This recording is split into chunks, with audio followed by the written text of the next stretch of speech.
Hello everyone, I welcome you all on this special class arranged for class 10th students, which will be covering all aspects of class 10th board examination as well as the final hour preparation of NTSC examination. Now first of all I would like to introduce myself. Myself is Subhash Sharma. I am one of the academic coordinators for this Gyan Sanchar team. Now I will tell you how should we go in this final hour for the board examination, as well as I'll discuss all the academic aspects of this, and I'll also tell you what can be the best methodology to gain the perfect marks in mathematics and science, right? So let us start. First of all I'll tell you that NTSC examination, बहुत सारे ऐसे students हैं जिनको NTSC के बारे में पता है, जिन्होंने शायद फॉर्म भरा होगा, लेकिन शायद कुछ ऐसे भी होंगे जिन्होंने एनटीएससी का फॉर्म नहीं भरा होगा। तो अगर आपने एनटीएससी का फॉर्म नहीं भी भरा है तो आपको बहुत ज्यादा परेशान होने की जरूरत नहीं है, क्योंकि आपके फ्यूचर में और भी जब आप सीनियर क्लासेस में जाएंगे 11th एंड 12th में, you will be getting a lot of examinations to appear in where you can show your real potential. तो एनटीएससी एग्जामिनेशन जो है, this is national talent search examination, ये NCERT conduct करती है class 10th के students के लिए। Current this year में 13 दिसंबर को ये एग्जाम होने वाला है और ये एक स्कॉलरशिप एग्जामिनेशन है। इसमें जब आप अपीयर होगे तो आपको इसमें स्कॉलरशिप प्रोवाइड करती है। बहुत ज्यादा डिटेल एग्जामिनेशन पैटर्न का हम लोग अभी थोड़ा डिस्कस करेंगे इसको, लेकिन the first and foremost thing is कि how to tackle the examination का पैटर्न का डिस्कशन, या पैटर्न का जो आपका है कि क्या एग्जामिनेशन में पैटर्न आता है, कैसे क्वेश्चंस आते हैं, ये तो आपको मिल जाएगा नेट पे जाकर के, ठीक है। But my purpose is to give you the insight of the examination, how to tackle the examination, how to study for the examination, right. Similarly CBSE board examination, I don't need to tell you the pattern of this examination. आप सभी को CBSE board का examination देना है 10th का, तो definitely आपको उसका पैटर्न पता है। लास्ट ईयर से इसका पैटर्न चेंज हुआ है। मैथ्स में 2 पेपर होते हैं, वन इज स्टैंडर्ड पेपर, ठीक है, जिनको आगे जाके क्लास 11th में मैथमेटिक्स ऑप्ट करनी है उनके लिए। तो अभी हम लोग इन बातों पे थोड़ा थोड़ा चर्चा करेंगे और इनको हम लोग डिटेल में समझने की कोशिश करेंगे। तो एनटीएससी एग्जामिनेशन की अगर हम लोग बात करते हैं तो एनटीएससी स्टेज 1 का एग्जामिनेशन जो कि 13 दिसंबर को अभी है, इसमें 2 पार्ट आपके होंगे। One is MAT mental aptitude test and another one will be SAT scholastic aptitude test. 2-2 घंटे के 2 सेगमेंट होंगे। मैट का पेपर 2 घंटे का होगा, सैट का पेपर 2 घंटे का होगा। ऑलमोस्ट 90 to 100 क्वेश्चंस होते हैं इसमें। Each question carries 1 mark. There is no negative marking in this examination, right. अब बहुत सारी जगह पे ये सवाल आता है कि अच्छा इतने हैं तो कितने में हमारा सिलेक्शन होगा। मैंने पहले ही आपको बोला कि ये सारी इंफॉर्मेशन नेट पे बहुत इजीली आपको वैसे भी अवेलेबल है। तो हमारा पर्पस आज इनको डिस्कस करना नहीं है, हमारा पर्पस बस ये डिस्कस करना है कि कैसे हम लोग इस एग्जामिनेशन को टैकल करें, राइट। नाउ सैट का जो पेपर होता है स्कोलास्टिक एप्टीट्यूड का, इसमें मैथ साइंस और एसएसटी का पार्ट होता है। आपको ऑलरेडी पता है मैथ साइंस क्या होता है, कैसा होता है। We will directly move into the topics. Similarly अगर हम बोर्ड की बात करें तो बोर्ड का पैटर्न भी लास्ट ईयर से कुछ चेंज हुआ है। अब बोर्ड में आपके multiple choice question, short answer और लॉन्ग आंसर्स, ये 3 तरीके से ही कैटेगराइज्ड है हमारा पूरा बोर्ड का पेपर। मल्टीपल चॉइस के भी आपके 10 to 15 क्वेश्चंस आते हैं, और जैसा कि लास्ट ईयर क्लास 10th में देखा गया था कि the questions are now getting more and more conceptual year by year. एक टाइम था कि पहले हम लोग एनसीईआरटी को पूरा पढ़ते थे चैप्टर बाय चैप्टर, और बहुत सारे क्वेश्चन उसके अंदर से ही आते थे, अभी भी आते हैं, बट थोड़ा सा उनको एक ट्विस्ट दे दिया गया है, और उस ट्विस्ट के साथ ही अब हमारे क्वेश्चंस आते हैं, right. I will discuss the questions now in detail, ठीक है। जैसे कि आपको पता है कि अब अगर हम लोग बात करें तो आपका मैथ्स का पार्ट है, ठीक है। मैथ्स के पार्ट में हर मैथ्स का जो सब्जेक्ट है, जो जिस तरीके से डिवाइड होता है, मैं आपको जरा ये बताऊं, क्योंकि यहां से अब हमारी चीजें जो हैं वो थोड़ी सी इंपॉर्टेंट हो जाएंगी। जैसे हम लोग मैथ्स की बात करते हैं तो मैथ्स जब हमारा डिवाइड होता है तो मैथ्स में हमारा एक अलजेब्रा का पोर्शन होता है, राइट। अलजेब्रा मतलब जो आप पढ़ते हो quadratic equation, polynomial, right, AP GP, ठीक है। तो इसे हम बोलते हैं कि ये अलजेब्रा का पोर्शन है। अलजेब्रा मैथ्स का थोड़ा ट्रिकीएस्ट पार्ट है, राइट। यहां से क्वेश्चन को टफ करने के चांसेस ज्यादा होते हैं, ठीक है।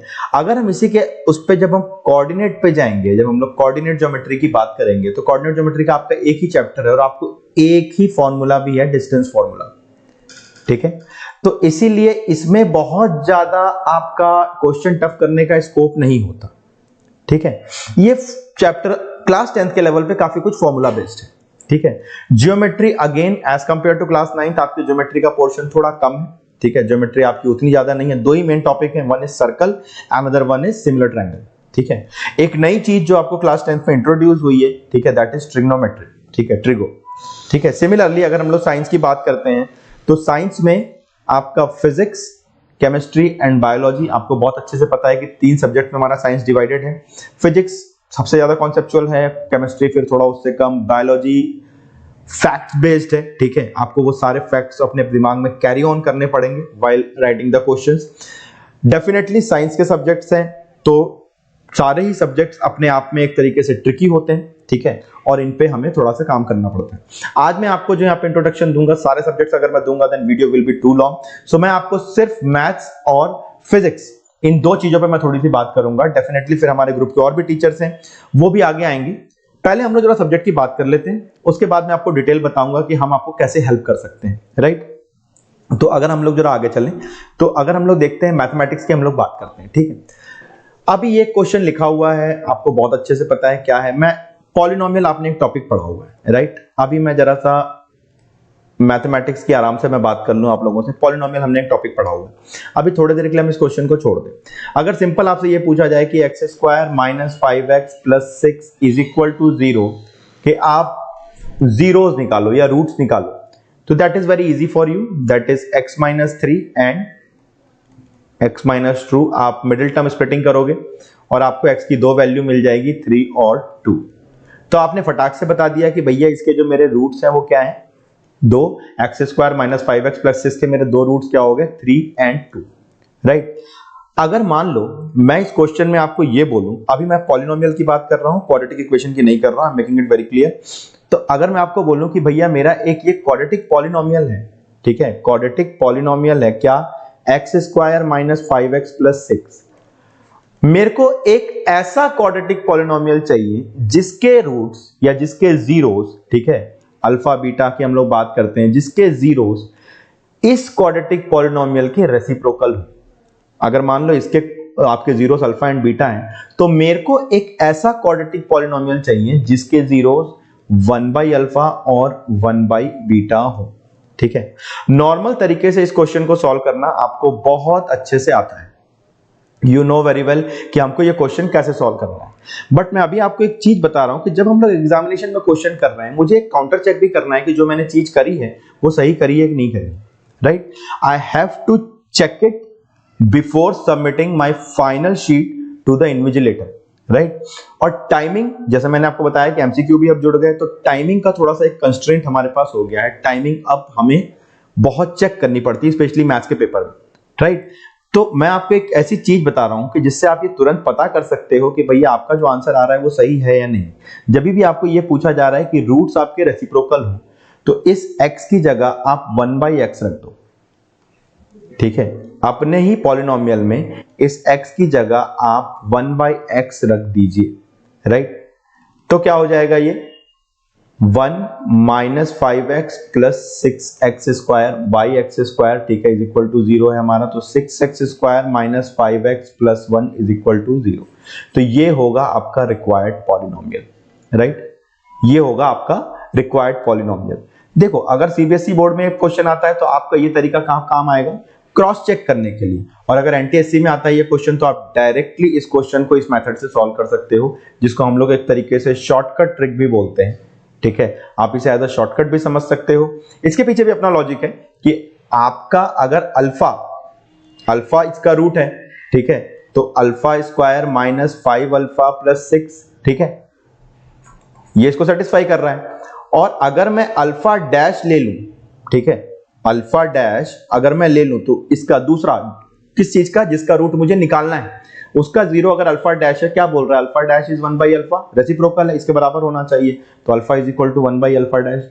इसको हम लोग अगर इसी इक्वेशन में वापस पुट कर दें तो क्या हो जाएगा, देखो वही चीज हो जाएगी जो हमने करी यहाँ पे, 1 by x square minus 5 by x plus 6।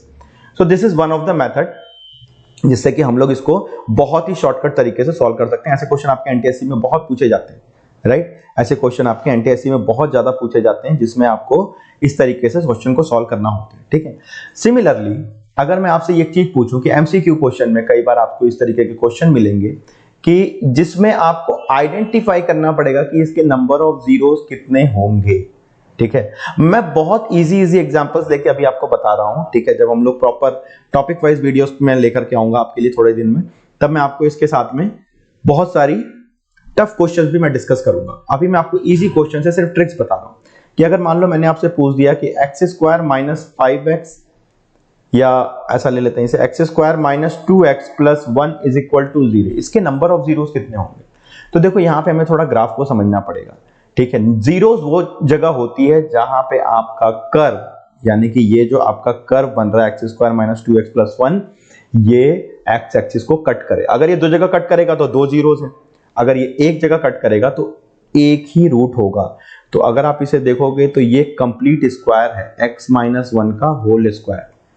x minus 1 का होल स्क्वायर कंप्लीट स्क्वायर है, इसका मतलब इसका जो बॉटम मोस्ट पोर्शन होगा इस कर्व का, वो x एक्सिस को टच करता हुआ जाएगा। इसका मतलब यहां पे इसका जीरो एक ही होगा, यानी अल्फा और बीटा की वैल्यू सेम हो जाएगी। तो इसको हम ये नहीं बोलेंगे कि अल्फा और बीटा की वैल्यू सेम होगी लेकिन रूट्स अभी भी दो है, नहीं, रूट्स दो कैसे होंगे।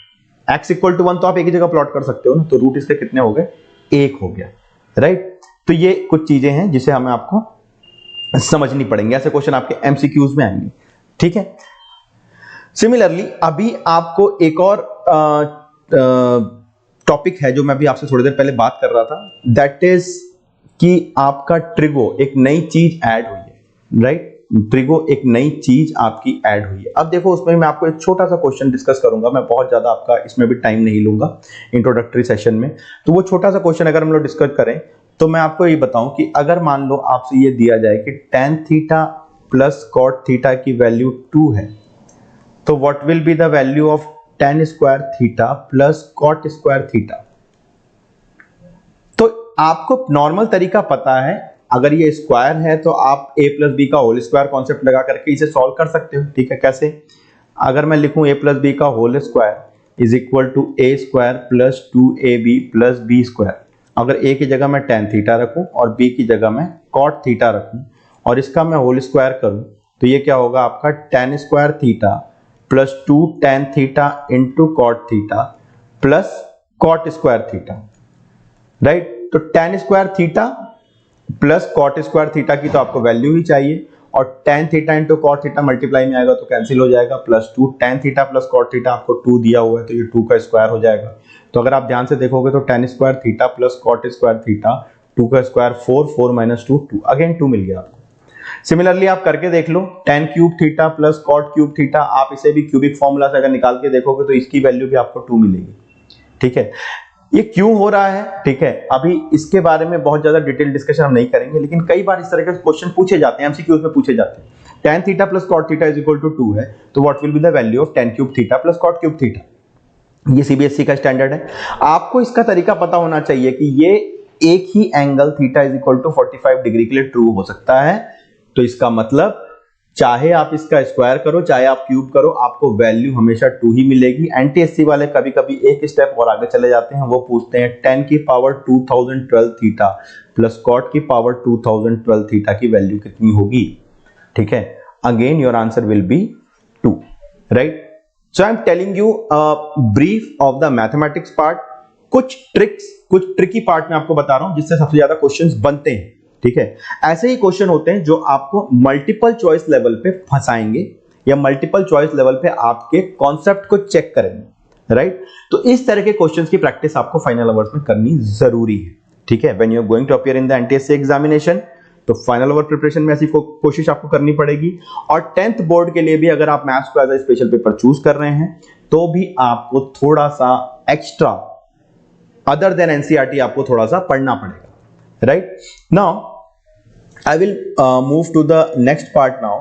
अगर मैं आपसे बात करूं, ठीक है, कि अभी हम लोग इस इनइक्वालिटी वाले क्वेश्चन को छोड़ देते हैं। ठीक है, that is the a bit higher level as compare to your normal mathematical polynomial equations, right. तो थोड़ा सा उससे हायर लेवल इनइक्वालिटी, ऐसे क्वेश्चन आपके एनटीएससी के एग्जामिनेशंस में जरूर आते हैं। ठीक है, जब मैं डिटेल्ड पॉलिनोमियल की वीडियो में आपको बनाऊंगा तो मैं उसमें आपको ये पार्ट बिल्कुल डिटेल एक्सप्लेन करके बताऊंगा। ठीक है, लेकिन अभी जो मेरा पर्पस है वो ये है कि अभी मैं आपको एक चीज बताऊं कि हमें एक चीज समझनी पड़ेगी कि अगर मान लीजिए कि ये मैथमेटिक्स की बात हम लोग कर रहे हैं, ठीक है, बहुत सारे क्वेश्चन इस तरीके से मैथमेटिक्स में बनते हैं। मैं थोड़ा सा साइंस की बात पे आता हूँ, फिजिक्स की बात पे हम लोग करते हैं। अगर हम फिजिक्स की बात कर रहे हैं, ठीक है, इलेक्ट्रिसिटी आपका एक टॉपिक है जो आपने अच्छे से पढ़ा हुआ है, ठीक है, इलेक्ट्रिसिटी को हमने बहुत डिटेल में पढ़ा हुआ है। अब अगर मैं देखूं तो इलेक्ट्रिसिटी का एक क्वेश्चन है कि if a wire is cut into n pieces, एक सिंगल वायर को हमने n पीसेस में कट कर दिया, what will be the ratio of total resistance, ठीक है, इक्विवेलेंट रेजिस्टेंस कब, जब इसे हम सीरीज में ऐड कर रहे हैं, डिवाइडेड बाय इक्विवेलेंट रेजिस्टेंस कब, जब हम इसे पैरेलल में ऐड कर रहे हैं। तो छोटे छोटे वायर के पीसेस हैं। अब अगर मैंने इसे n पीसेस में कट कर दिया तो हर रेजिस्टेंस r बाई n का हो जाएगा। जब आप इसे सीरीज में ऐड करोगे r by n, r by n, r by n, then you will get r, ठीक है, टोटल रेजिस्टेंस आपको r के बराबर ही मिलेगा। लेकिन जब आप इसे पैरेलल में ऐड करोगे, ठीक है, जब आप इसे पैरेलल में ऐड करोगे तो आपको पता है कि पैरेलल में ऐड करने पे क्या होता है। अगर मान लो सेम रेजिस्टेंस को मैं पैरेलल में ऐड कर रहा हूं, ठीक है, अगर मैं सेम रेजिस्टेंस को पैरेलल में ऐड कर रहा हूं, मान लो दो रेजिस्टेंस है मेरे और वो सेम है, ठीक है, R और R, तो नेट रेजिस्टेंस मुझे R बाई 2 मिलता है। यानी कि जितने रेजिस्टेंस रहेंगे उतना डिनोमिनेटर में आ जाता है आपका, ठीक है। आप इसे करके देख सकते हो फॉर्मूला लगा के। मेरा पर्पस अभी मैं फॉर्मूले को अवॉइड करना चाह रहा हूं, मैं चाह रहा हूं आप कॉमन सेंस पे ज्यादा प्ले ऑन करो, ठीक है। तो देखो हर रेजिस्टेंस R बाई n का तो था ही, और मैंने क्या बोला, जितने नंबर ऑफ रेजिस्टेंस है, क्योंकि n रेजिस्टेंस थे तो एक n और एक्स्ट्रा आ गया, और पहले से एक n था, मतलब ये हो गया आपका R बाई n स्क्वायर, ठीक है। और इनका रेशियो निकालना है, ये पैरेलल का रेजिस्टेंस हो गया, ये आपका सीरीज का रेजिस्टेंस हो गया, इन्हीं दोनों का तो रेशियो निकालना है। तो R बाई n स्क्वायर, तो आंसर क्या हो जाता है हमारा n स्क्वायर, ठीक है। ये एक बहुत कॉमन सी चीज है, कई बार ये चीजें एनटीएससी में पूछी गई और कई बार ये चीजें सीबीएसई में भी आपको पूछी गई है, ठीक है। ये सीबीएसई के लेवल की ही चीज है, राइट। तो अब कई बार क्या होगा कि आपको क्वेश्चन में क्या बोलेगा, if a wire is cut into 4 pieces, ठीक है, what will be the ratio of the resistance if they are connected in series and then in parallel, right. तो आपको पता है n की जगह आपको 4 रखना। अगर ये एमसीक्यू में आ गया तो आपके लिए तो ये चीज शॉर्टकट हो गई ना, आप इसे तुरंत ही सॉल्व कर सकते हो। तो आज का जो मेरा पर्पस है कि एक फाइनल आवर प्रिपरेशन, ठीक है, एक तैयारी 90% प्लस की, राइट, बोर्ड में, और final hour preparation for NTSC examination. NTSC के लिए मैं आपको बता दूं, दो पार्ट है, मैट और सेट, ठीक है। आप जितना अच्छा मैट, मैथ्स, साइंस इसमें कर लोगे, ठीक है, उतना आप कट ऑफ के करीब पहुंच जाओगे, right. Now we have discussed a lot about this academic part, ठीक है। अभी मैं आपको एकेडमिक ऐसे बहुत सारे क्वेश्चंस मैं आपको दिन भर करा सकता हूं, ठीक है। तो आपको ये क्वेश्चंस का आइडिया लग जाएगा। ऐसे बहुत सारे क्वेश्चंस का कलेक्शन हमारे पास होता है जो हम आपको प्रैक्टिस करवाते हैं, इस तरह के tricky question. And I can make you assure कि आपके एनटीएससी में भी जो पैटर्न फॉलो होते हैं वो उसी से आते हैं, ठीक है। आपके एनटीएससी में जो भी पैटर्न फॉलो होते हैं वो उन्हीं की तरफ उससे आते हैं, राइट। जितने भी आपके एनटीएससी के पैटर्न फॉलो होते हैं, जो हम आपको पैटर्न देंगे उसी के अंदर से कहीं ना कहीं से क्वेश्चंस आते हैं, राइट। और अगेन मैं आपको जो चीज बता रहा था कि आपका जो ट्रिकीएस्ट पार्ट है वो अलजेब्रा है। मैथ्स में अलजेब्रा से ज्यादा क्वेश्चन आएंगे, फिजिक्स में आपके इलेक्ट्रिसिटी से ज्यादा क्वेश्चंस आएंगे। ये वो टॉपिक है जहां से ज्यादा क्वेश्चंस हमारे बनते हैं। The second part is how we can help you to get good marks. मान लीजिए आपने एनटीएससी का फॉर्म नहीं भरा, बहुत सारे लोग ये सोच रहे हैं हमने तो एनटीएससी का फॉर्म ही नहीं भरा, कोई बात नहीं, ठीक है। जब आप क्लास 11th में जाओगे तो you will get a lot of examinations to appear. बहुत सारे ऐसे कॉम्पिटिटिव एग्जामिनेशंस आपके सामने फिर से आएंगे। न्यू एजुकेशन पॉलिसी में जैसे हमें पता है कि क्लास 12 के बाद यूनिवर्सिटी एंट्रेंस के लिए कॉम्पिटिटिव एग्जामिनेशंस कंपलसरी होने जा रहे हैं, राइट। तो आज से ही हम उसकी तैयारी क्यों ना शुरू करें, ताकि हम बोर्ड में भी अच्छा परसेंट लेकर के आए और हम धीरे धीरे आगे भी अपने आप को फाउंडेशन इंप्रूव करें।